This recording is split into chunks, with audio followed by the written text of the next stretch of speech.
All right, so really the only thing I want to talk about here is loans. I'm not going to go into a lot of detail about that stuff, but the thing I want to emphasize here is the student savings bond interest exclusion.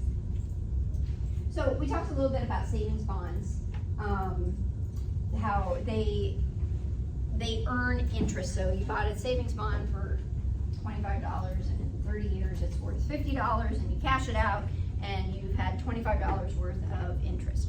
Well, if it's an Series EE or Series I savings bond, the interest is not taxable under certain circumstances.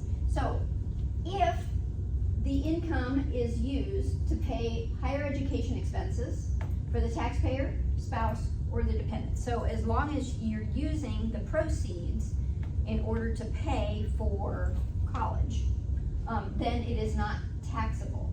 So they must have been purchased, not received by gift, after 1989 by an individual, so this is the purchaser, that's at least 24 years old at the time of purchase, who is the sole owner of the bonds. So there are a lot of qualifiers here.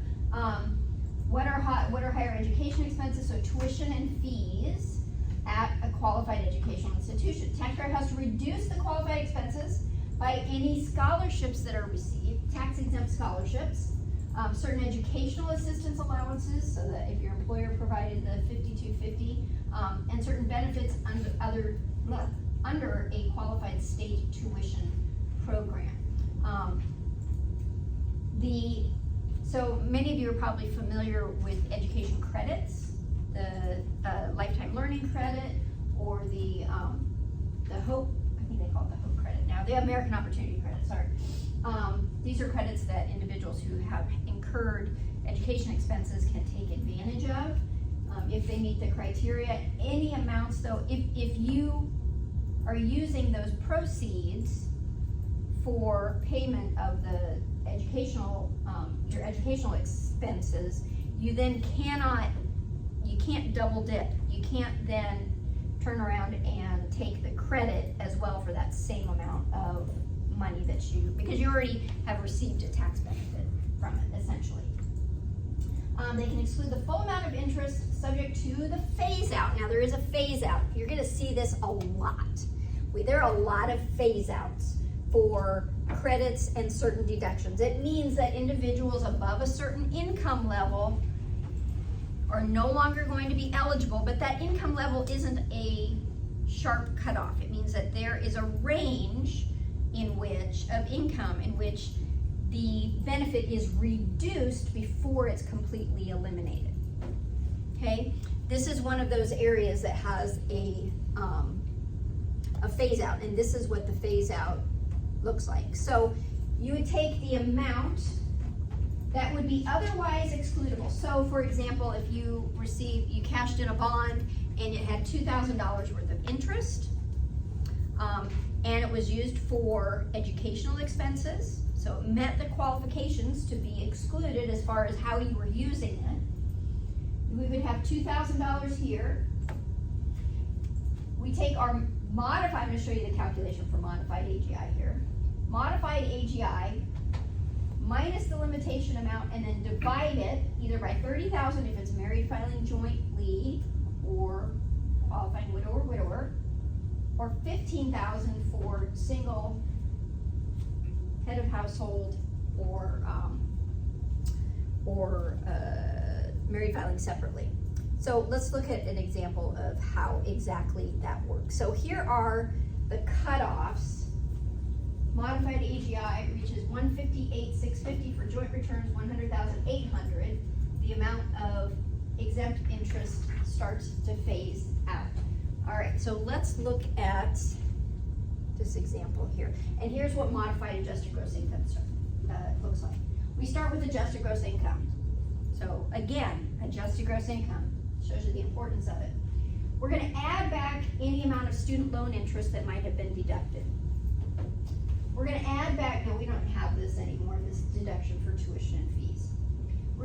add back any amount of the savings bond interest that may have been excluded. If we didn't include it in adjusted gross income, we're gonna add it back.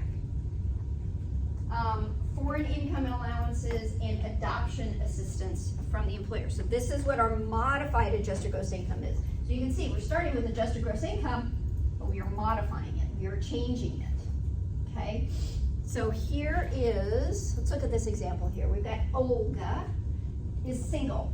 So her excludable savings bond interest is $1,400 before any modified AGI deduction. Okay, so $1,400.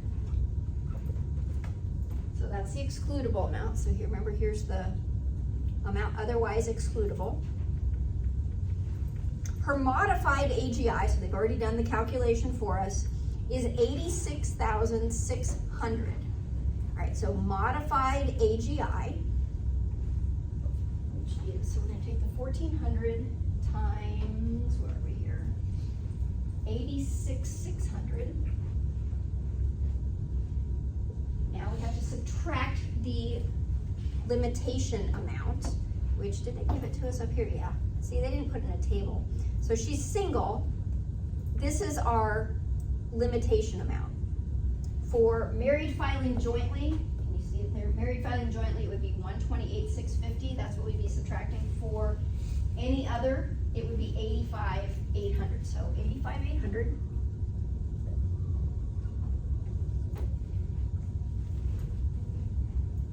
Divided by, so she is single, where is she here?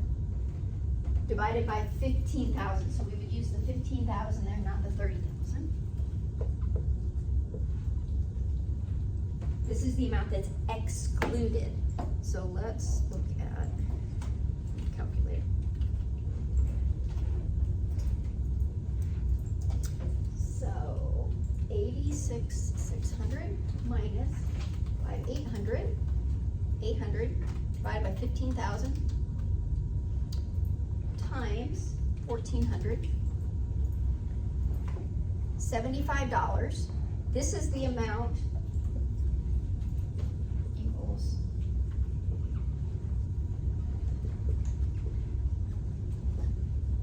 so this is excluded from the amount that's deductible.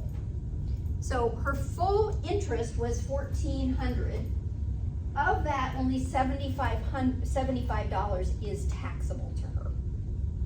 You're gonna see these kinds of calculations a lot, by the way, so get used to them, where you're calculating phase out ranges, okay?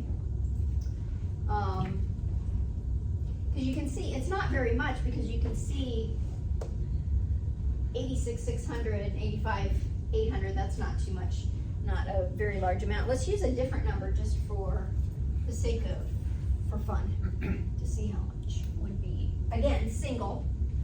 And let's say it was 100,000. So modified AGI of 100,000. In this case, so minus 85,800.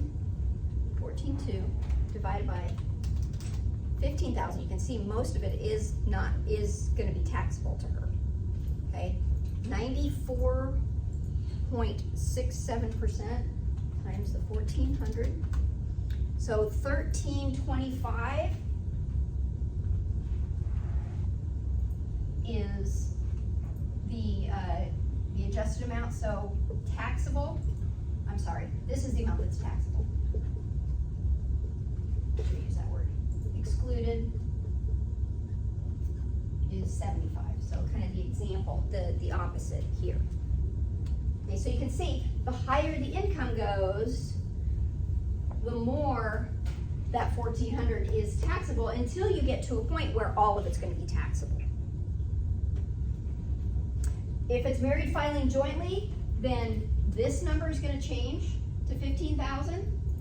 And this number is going to change to, where is it here? 128,650. So is that just used for savings bonds then? Yes. This is just to calculate the amount of the savings bond interest that would be taxable. Now remember, first hurdle you have to jump over is the proceeds from the savings bond have to be used for qualified educational expenses. If they're not used for qualified educational expenses, then this doesn't even matter, it's all gonna be taxable. But if it is used for qualified educational expenses, then we have to determine, based on their AGI, how much of it is taxable, how much isn't taxable.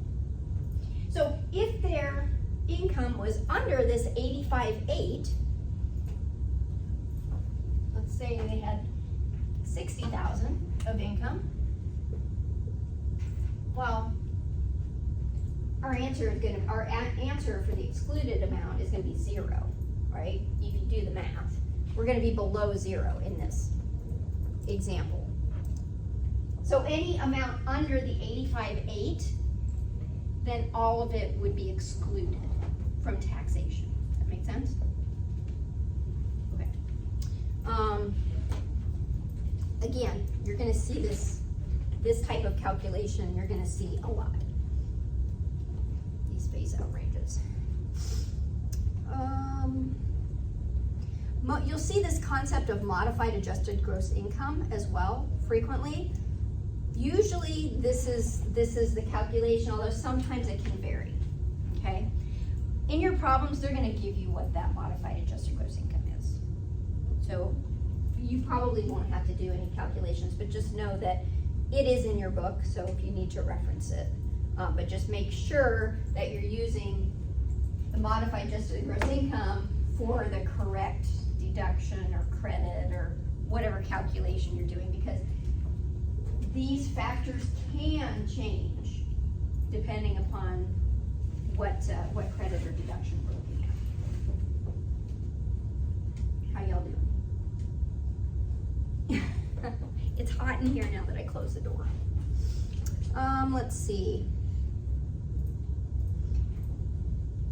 So below market interest rate loans, I don't want to go too much into this. If you charge less than what the going rate of interest is, then a part of the difference could be taxable. That's all I'm going to say about that, really.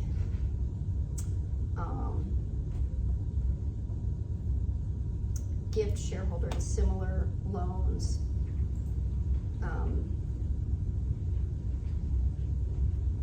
If you're going to give somebody a gift, just give them a gift. Don't make it into a loan. Because again, if you don't collect then on the interest, that's considered forgiven debt. And I don't really want to say anything about the OID. Okay, that's the appendix. Questions? I really wanted to just focus on